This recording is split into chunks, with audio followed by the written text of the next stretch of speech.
अच्छा, जिन बच्चों ने कल क्लास ज्वाइन की थी तो कल हमें लास्ट में एक एरर आ रहा था कुछ इस तरह सा। ठीक है। तो वो एरर बेसिकली यहाँ पे हमने सेमी कॉलन नहीं दिया था, इस वजह से आ रहा था। ठीक है। तो अभी हमने सेमी कॉलन दे दिया है, जब जाके इस पेज को रिफ़्रेश करेंगे तो हमारा वो एरर गायब हो जाएगा। असल में हम दो लैंग्वेजेस पे काम करते हैं, पाइथन और पीएचपी में। दोनों का सिंटैक्स सेम है, बस ये है कि पाइथन में हम कॉलन सेमी कॉलन यूज़ नहीं करते। तो पिछले कई दिनों से पाइथन पे मैं काम कर रहा हूँ तो वहाँ का जहन में ही रह गया मेरे। ठीक है। आज से हम कुछ इम्पोर्टेंट जो पीएचपी के लेक्चर्स हैं वो स्टार्ट करेंगे। सबसे पहले हम देखेंगे कि हम डेटाबेस बनाते किस तरह से हैं, बाद में देखेंगे डेटाबेस से हम कनेक्ट किस तरह से होते हैं, फिर उसके बाद देखेंगे कि हम जो अपनी वेब एप्लीकेशन है या फिर प्रोजेक्ट है वो कैसे स्टार्ट करते हैं। ठीक है। तो सबसे पहले किसी भी वेबसाइट के लिए उसका बैकएंड काम करता है। बैकएंड में हमारा डेटा एक डेटाबेस होता है, उसके अंदर हम टेबल्स बनाते हैं, फिर जाके हमारा जो डेटा है वो स्टोर होता है वहाँ पे। ठीक है। अभी के लिए आपने क्या करना है, ये जो पीएचपी कल मैंने बताया था जैम सर्वर, आपने सबसे पहले माई एसक्यूएल को ओपन करना है, अपाची को। फिर माई एसक्यूएल को यहाँ से स्टार्ट करना है, फिर माई एसक्यूएल के सामने ये जो स्टॉप के साथ एडमिन है यहाँ पे क्लिक करना है। तो आपके डिफ़ॉल्ट ब्राउज़र के अंदर ये पीएचपी माई एडमिन चला जाएगा। ठीक है। यहाँ पे आके आपने न्यू पे क्लिक करना है। अब हम एक डेटाबेस बनाने का तरीका देख रहे हैं। डेटाबेस बनाने के हमारे पास दो तरीके हैं। एक तो ये है कि हम एक कोड लिखें डेटाबेस का, कि कोड की मदद से हम मतलब डेटाबेस को क्रिएट कर रहे हैं। ठीक है। उसके लिए हमारे पास यूज़ होता है क्रिएट कमांड यूज़ होती है। ठीक है। क्रिएट यहाँ पे डेटाबेस, और फिर हमारे पास डेटाबेस का ये डेटाबेस यहाँ से ये डेटाबेस, और यहाँ पे डेटाबेस का हमने नेम लिखना होता था। ठीक है। फिर यहाँ पे हमने नीचे गो पे क्लिक करना होता था, तो हमारा ये जो वाइवा के नेम से डेटाबेस है वो क्रिएट हो जाता। दूसरा तरीका हमारे पास ये है, अभी मैं इसको दूसरा तरीका ये है कि जस्ट डेटाबेस नेम में जाके आपने डेटाबेस का नाम लिखना है। तो मैं यहाँ पे डेटाबेस का नाम लिखता हूँ वाइवा अंडरस्कोर डीबी। ठीक है। क्रिएट पे क्लिक करता हूँ तो हमारा एक डेटाबेस क्रिएट हो जाएगा। यहाँ पे देखें वाइवा अंडरस्कोर डीबी के नेम के साथ। ठीक है। अब इस डेटाबेस के अंदर जितनी भी टेबल्स होंगी वो हमारे प्रोजेक्ट के रिलेटेड होंगी। तो आज सबसे पहले हम डेटाबेस से कनेक्टिविटी देखते हैं कि डेटाबेस के साथ हम कनेक्ट किस तरह से हो सकती हैं। यहाँ पे मैं एक फ़ाइल बनाता हूँ क्योंकि हम पीएचपी के अंदर काम कर रहे हैं। तो यहाँ पे जो एक्सटेंशन होगी हमारे पेज के नेम के साथ वो डॉट पीएचपी लगेगी। ठीक है। ये न्यू फाइल हमारे साथ बन गई। अभी के लिए हम इसी फाइल को यहाँ पे देखते हैं कि ये हमारे पास रन करती है या नहीं। कॉन्फ़िग, और यहाँ पे उस फाइल का हम नेम लिखते हैं ताकि उसी फाइल के ऊपर हम एक्सेस कर सकें। ठीक है। अभी वो हमारी फ़ाइल ब्लैंक है। मैं यहाँ पे वैसे कुछ लिख लेता हूँ। जब इसको रिफ़्रेश करता हूँ तो वो चीज़ आ गई। इसका मतलब है कि हम उस फाइल के ऊपर एक्सेस ले रहे हैं। ठीक है। तो पीएचपी का सबसे पहले सिंटैक्स हम लिखते हैं। जो हमारे पास पीएचपी का सिंटैक्स था वो हमारे पास था जी, हम पहले लेस देन साइन लगाते थे, फिर क्वेश्चन मार्क, और बाद में पीएचपी का कीवर्ड यूज़ करते थे। ठीक है। ये हमारा स्टार्टिंग टैग हो गया। एंडिंग टैग में हम क्या करते थे, पहले क्वेश्चन मार्क और बाद में ग्रेटर देन साइन लगाते थे।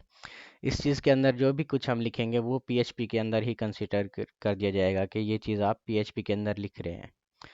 ठीक है ना। कल हमने वेरिएबल बनाना सीखा था। वेरिएबल में क्या होता था कि हम कोई डॉलर साइन के साथ कुछ भी कीवर्ड देते थे तो उसके अंदर एक वैल्यू स्टोर करवाते थे। सबसे पहले डेटाबेस का देखा जाता है कि आप किस होस्ट के ऊपर काम कर रहे हैं। गूगल पे जो वेबसाइट है वो एक स्पेसिफिक होस्ट के साथ या डोमेन के साथ हमारे पास विजिबल होके आ रहे हैं, जैसे www, ये उनका होस्ट है एक। ठीक है। World wide web. ठीक है।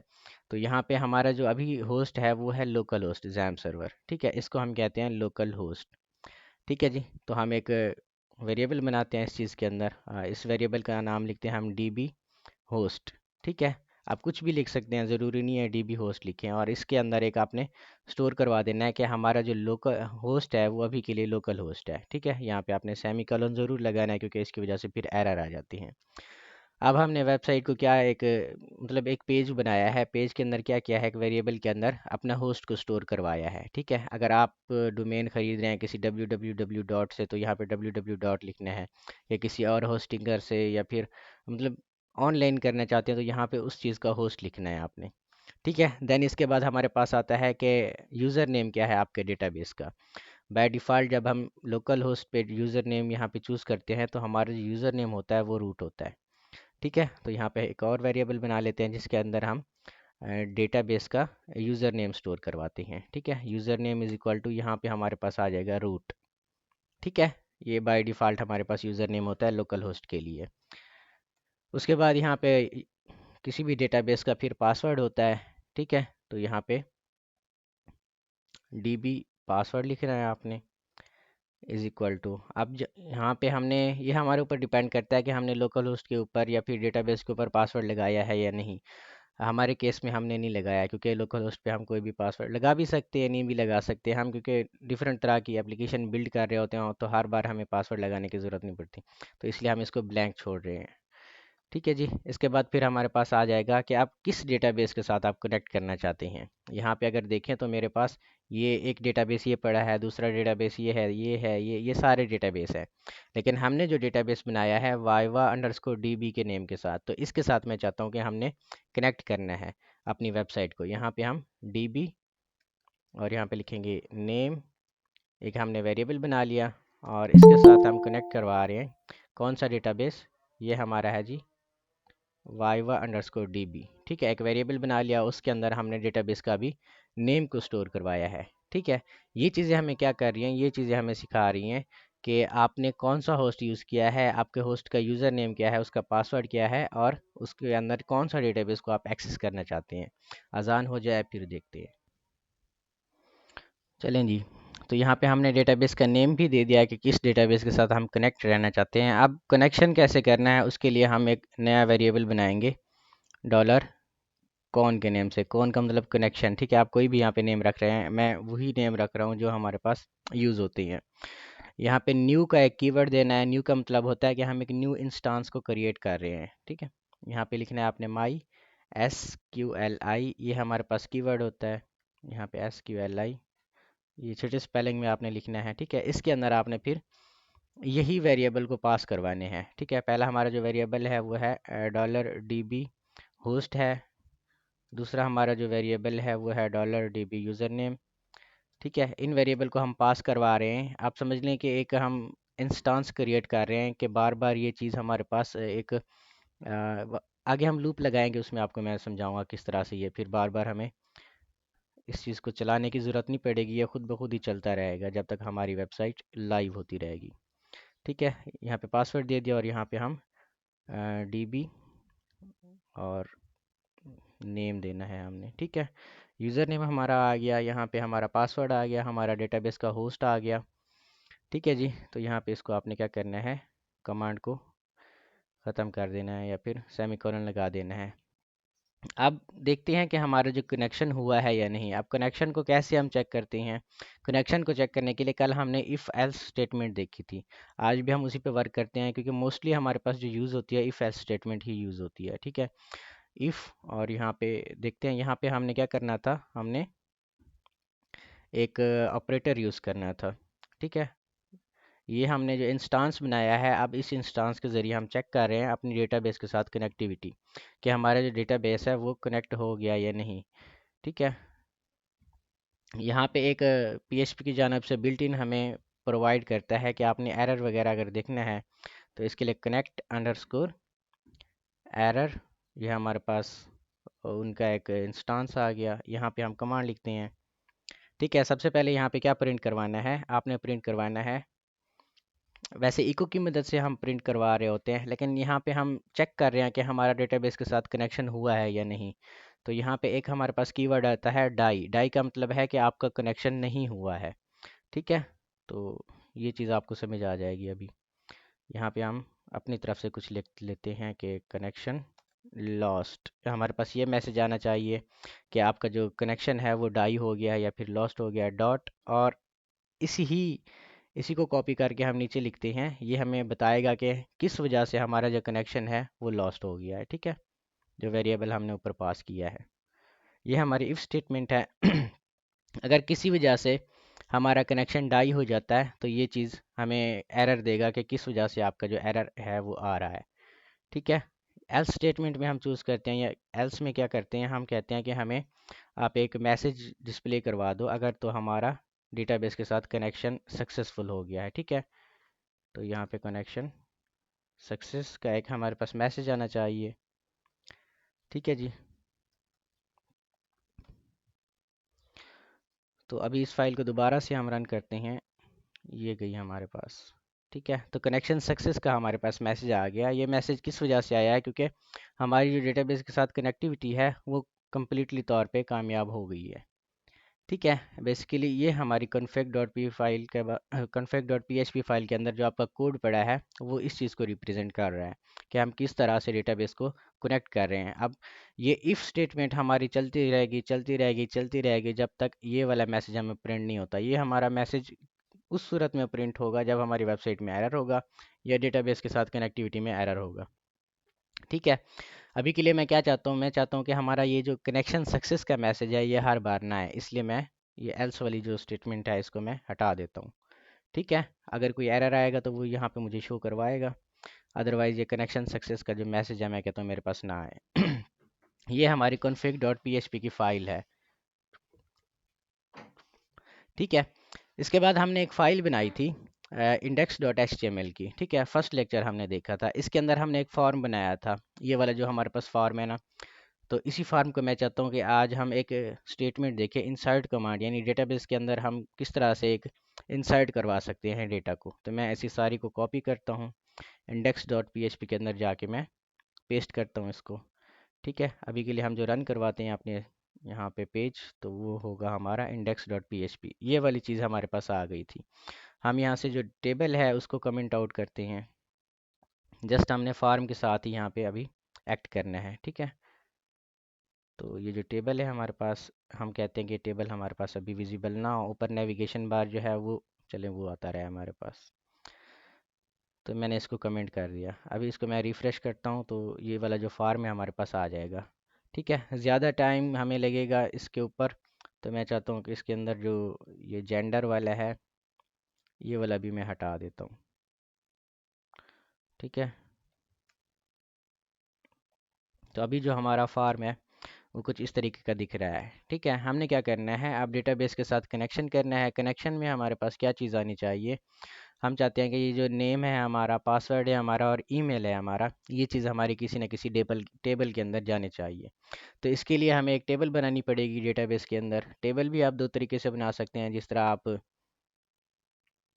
डेटाबेस को दो तरीके से बना रहे थे। ठीक है, यहाँ पे आप टेबल बनाएं, कोड के ज़रिए भी बना सकते हैं, आप ड्रैग ड्रॉप के ज़रिए भी बना सकते हैं। तो हम यहाँ पे कोड के ज़रिए देखते हैं। ठीक है, तो हमारे पास डिफरेंट तरह की कमांड्स आती हैं। जिस तरह क्रिएट डेटाबेस की एक कमांड थी, इसी तरह हमारे पास एक कमांड आती है क्रिएट टेबल। मैं यहाँ से कैप्स लॉक ओपन कर लूँ।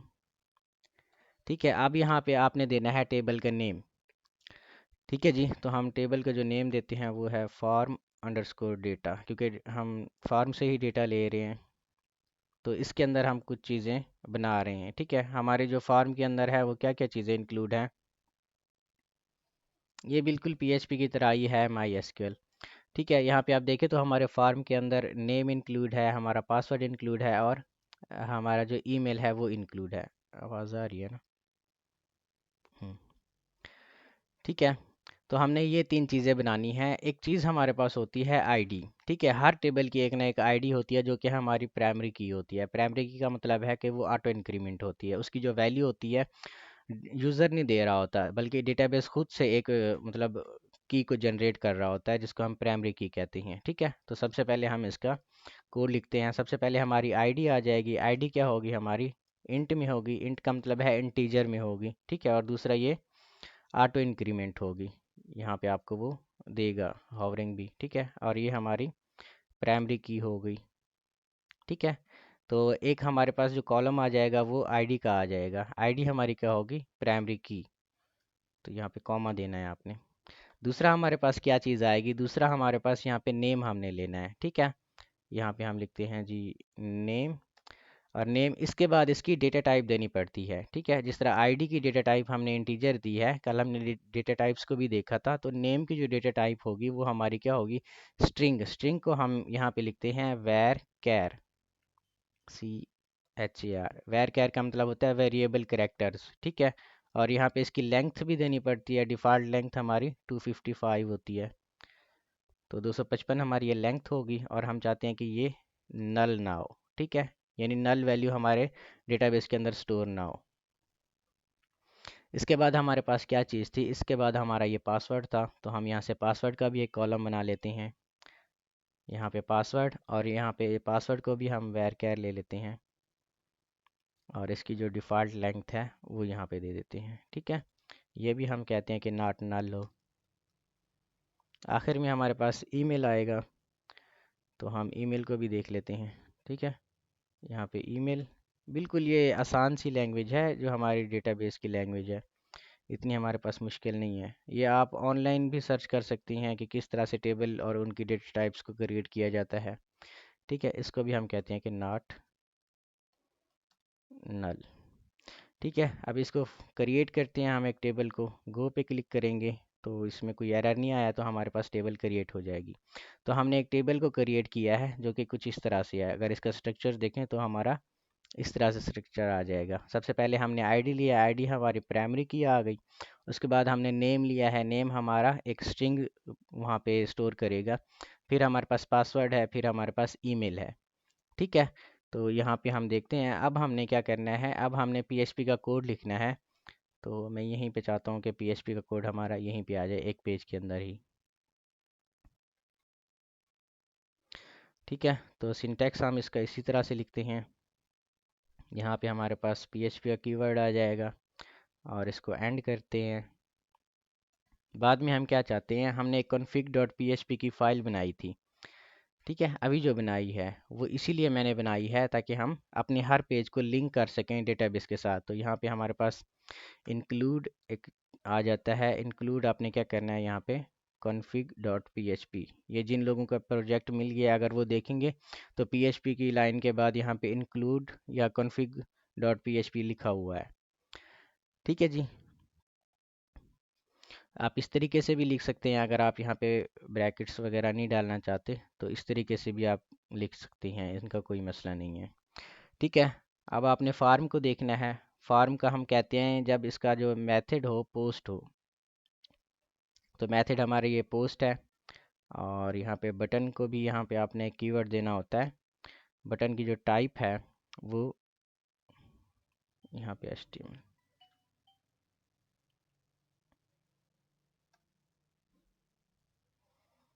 इसकी टाइप आपने सबमिट करनी होती है कि जैसे ये बटन सबमिट हो हमारा जो डेटा हो वो डेटाबेस के अंदर जाके स्टोर हो जाए। यहाँ पे एक चीज़ आपने करनी है, देखें हमारे पास यहाँ पे लेबल लिखा हुआ है नेम, और नेम की इनपुट है। पासवर्ड और पासवर्ड की इनपुट है। ईमेल और ईमेल की इनपुट है। ठीक है, तो ये हमें पता है कि यहाँ पे क्या लिखना है। डेटाबेस को इस चीज़ से कोई लेना देना नहीं है। उसको नहीं पता कि नेम कहाँ पे है और पासवर्ड हमारा कहाँ पे है, या इनपुट हमारी कैसे आ रही है। तो इसके लिए हमें क्या करना पड़ता है, लेबल में हम एक यूज़ करते हैं कीवर्ड फॉर। ठीक है, हम चाहते हैं कि इस लेबल का जो टेक्स्ट आए, ठीक है, इसकी जो इनपुट का टेक्स्ट आए वो हमारा नेम के लिए हो। तो यहाँ पे आईडी हम इसकी एक लेते हैं नेम, और यहाँ पे हम इसका name is equal to name ले लेते हैं। ठीक है, name is equal to name लेने का मतलब ये है कि डेटाबेस को अब पता चल गया कि यहाँ से जो चीज़ आएगी वो मैंने नेम वाली टेबल के अंदर स्टोर करनी है। इसी तरह पासवर्ड है, फॉर यहाँ पे हम लिखते हैं जी पासवर्ड,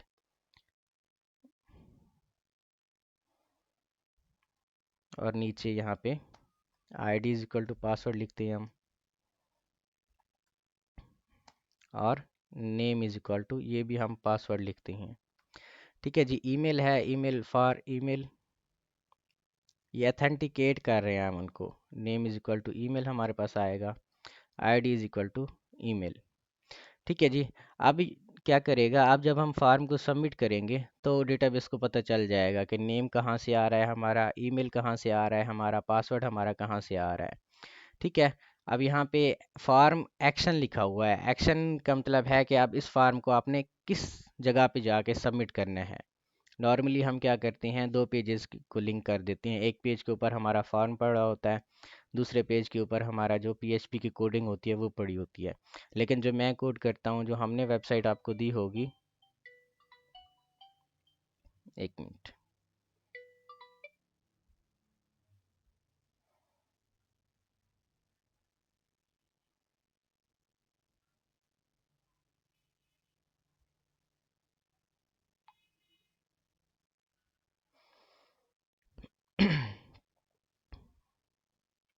तो मैं जो हम कोड करते हैं ना, यहाँ पे हम क्या करते हैं, हम एक ही पेज के अंदर पीएचपी को लिख देते हैं और उसी पेज के अंदर ही उसका जो बैकएंड का कोड होता है हम वो लिख लेते हैं।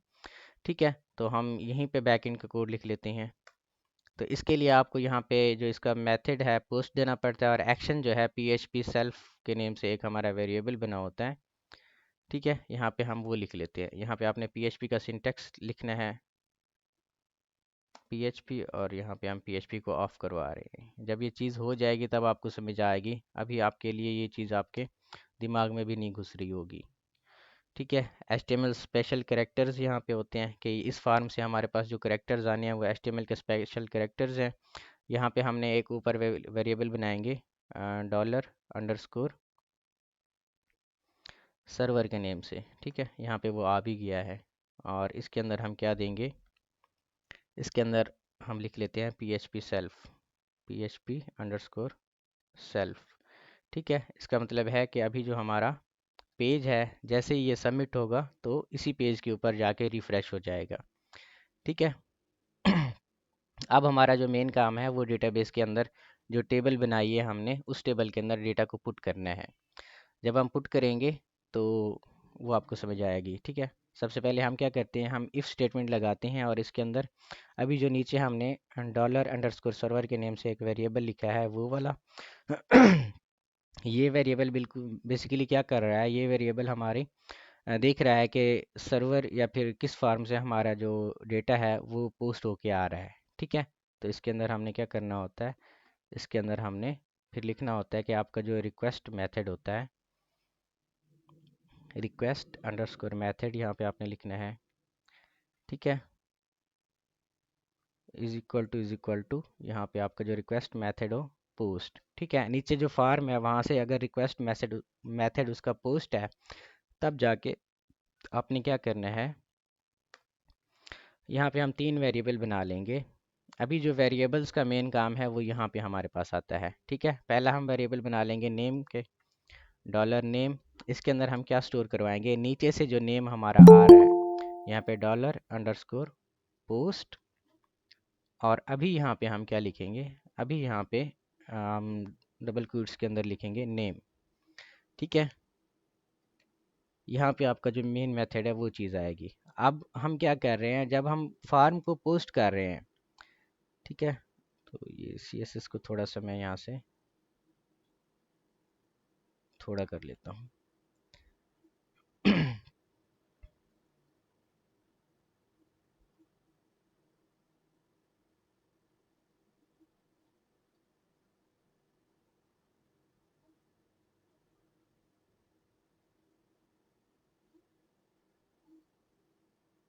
अब देखें, अब क्या करेगा हमारा ये फार्म जैसे ही सबमिट होगा, यहाँ पे type is equal to submit है, जैसे ही यहाँ पे हम सबमिट पे क्लिक करेंगे डेटा देके तो इसका जो मेथड है वो पोस्ट पे चला जाएगा।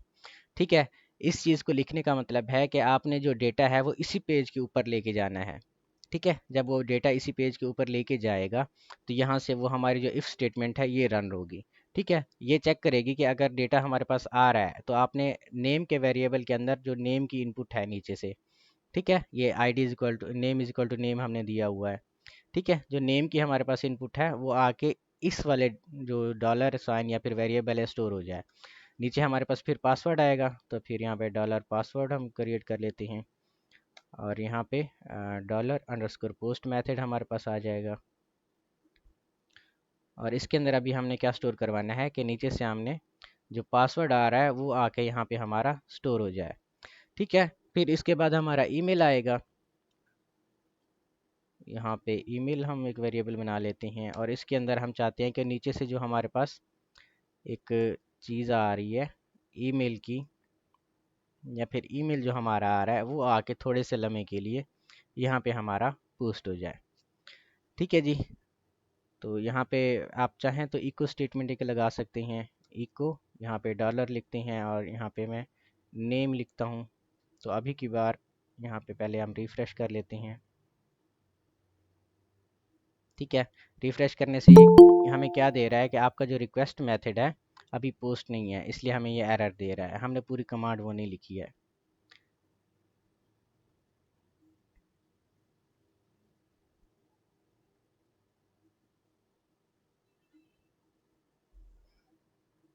ठीक है, तो हम इसका पहले पूरा सिंटेक्स लिख लेते हैं, बाद में इसमें जाके हम वो करेंगे। फिर यहाँ से हम एक वेरिएबल बना लेते हैं $SQL का।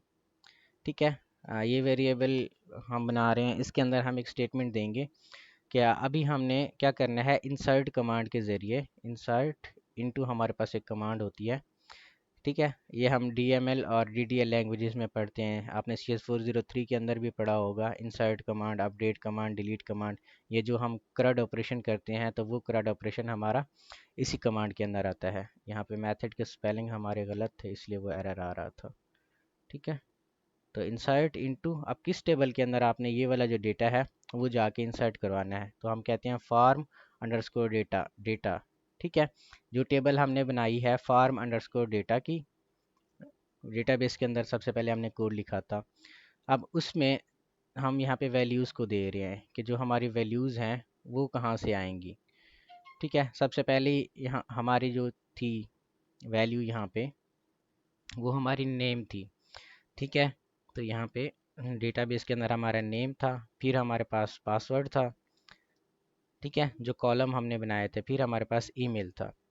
ठीक है, ये तीन चीज़ें हमारे पास आ गई। यहाँ पे हम वैल्यूज़ दे रहे हैं कि अब इन चीज़ के अंदर कौन सी वैल्यू हमारी जाके स्टोर हो। तो हमारी जो वैल्यूज़ हैं वो बेसिकली ये वाली वैल्यूज़ हैं जो जाके स्टोर होंगी। ठीक है, कंपेयर करते हैं हम। ठीक है, यहाँ सबसे पहले, तो सबसे पहले यहाँ पे डॉलर आ जाएगा, यहाँ पे हमारा नेम, कि जहाँ पे नेम आ जाए या नेम का कॉलम हो वहाँ पे आपने नेम को प्रिंट करवाना है। और यहाँ पे फिर हमारे पास आएगा पासवर्ड। जब आपका पासवर्ड का कॉलम हो तो आपके पास पासवर्ड जाके पुट होना चाहिए उसके अंदर। आगे पीछे देंगे तो आगे पीछे वैल्यूज़ वो आपकी पोस्ट हो जाएंगी। तो यहाँ पे हमारा जो डॉलर ईमेल बनाया था हमने, कि ईमेल की जगह पे हमारा जो ईमेल है वो जाके पुट हो जाए उस चीज़ के अंदर। ठीक है जी, तो ये चीज़ आपने यहाँ पे लिखनी है, और यहाँ पे इसका जो कनेक्शन है वो आपने फिर सेमी कॉलन दे के बंद कर लेना है।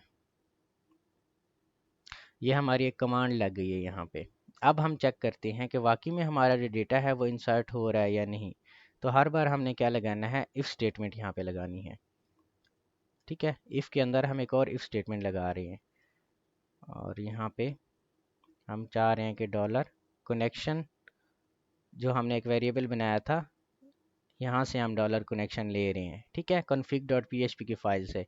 यहाँ पे अगर आपने डॉलर कॉन की जगह पे कोई और चीज़ लिखी होगी तो हर जगह पे नीचे जहाँ पे डेटाबेस के साथ कनेक्टिविटी का इशू आएगा, तो आपने वही कॉन की जगह पे जो आपने खुद से लिखी होगी अपना वेरिएबल, तो वो यहाँ पे लगा देंगे आप। ठीक है, यहाँ पे हम लगाते हैं कि हमारी जो क्वेरी है वो सही तरह से हमारे रन हो रही है या नहीं। क्वेरी कौन सी हमारी है, यहाँ पे $SQL की जो हमने ऊपर एक क्वेरी लगाई है। ठीक है जी, तो ये इज़ इक्वल टू ट्रू। कल हमने बूलियन में देखा था कि ट्रू स्टेटमेंट हमारी कहाँ पे होती है। अब यहाँ से हम क्या कर रहे हैं कि अगर हमारी जो क्वेरी है वो इंसर्ट कर रही है तो हमें यहाँ पे एक सक्सेस मैसेज दो आप। ठीक है, कि इको न्यू रिकॉर्ड, यहाँ पे हम देते हैं न्यू रिकॉर्ड एडेड, या फिर हमें एल्स स्टेटमेंट दो आप यहाँ पे एक एरर।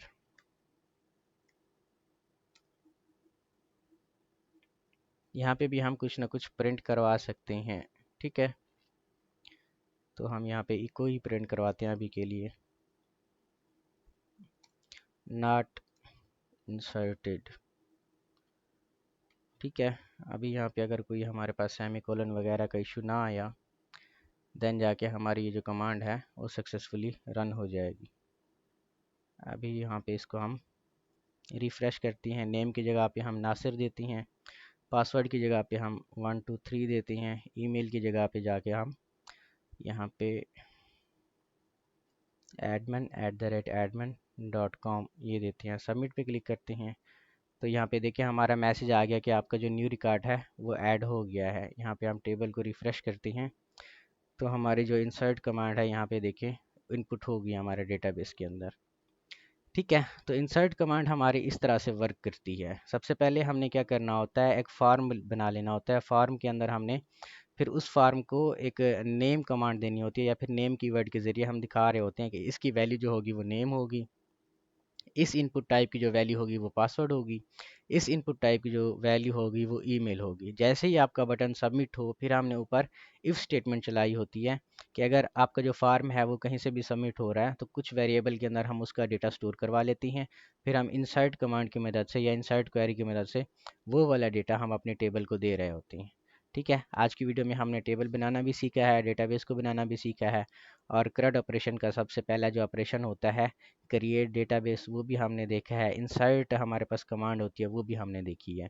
टोटल हम 3 कमांड देखेंगे, इंसर्ट, अपडेट, डिलीट। ठीक है, और रीड भी देखेंगे हम कि डेटाबेस से डेटा कैसे हम टेबल के अंदर लेके आते हैं। ठीक है, तो यहाँ पे आपका आज का लेक्चर ख़त्म होता है। यहाँ पे आखिर में हम एक और भी यहाँ पे नेम दे देते हैं कि हमारा वाकई में ये सही तरह से वर्क कर रहा है या कि नहीं। ठीक है, तो 123@gmail.com, तो हमारा जो दूसरा रिकॉर्ड होगा वो भी यहाँ पे आएगा। ठीक है, ये अभी 123@gmail.com। तो ये आपका आज